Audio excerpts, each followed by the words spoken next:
After an election week heart attack, we've come to the end. Frankly, we did win this election. I'm Tim. I've been a Republican strategist my whole career. I love cutting taxes, babies, American exceptionalism, the Denver Nuggets, and RuPaul's Drag Race. And I used to go on TV to exclusively roast Democrats. But then all of a sudden, this racist asshole crashed my party, and things will never be the same. No, I don't take responsibility at all. This is Not My Party, brought to you by The Bulwark.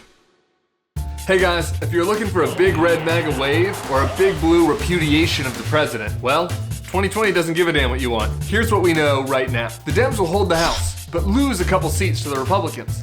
Meanwhile, the Republicans will keep the Senate almost certainly, unless the Democrats can pull off a twofer in the Georgia runoff. As for the presidential race, the polls were off. Again. Do you remember what some smart guy said about how Trump could make this a race? For Trump to win, he's going to need a massive surge of non-college white voters in a few key states, plus a better than expected result among voters of color. I said he had a 1 in 8 chance, and I'll be damned if he didn't do exactly that. Turnout in rural America exploded. Trump improved on his performance from 2016 with Latinos, and the youth vote was down. You guys, the But Biden's lead was big enough to hold him off, with key wins in Pennsylvania, Arizona, and Georgia. So this one's for all the never Trump real ones. You're fired, Donald. Will you please like me? So what happens now?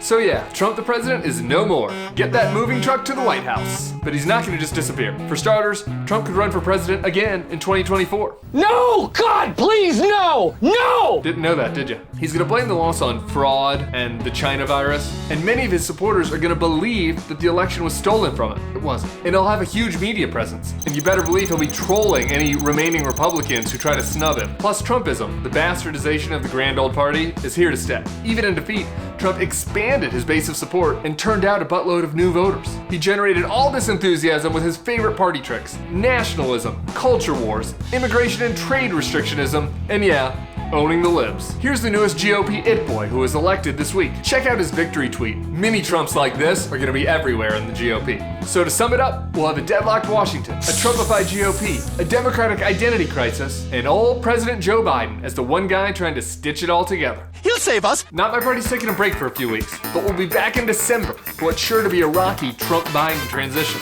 Peace.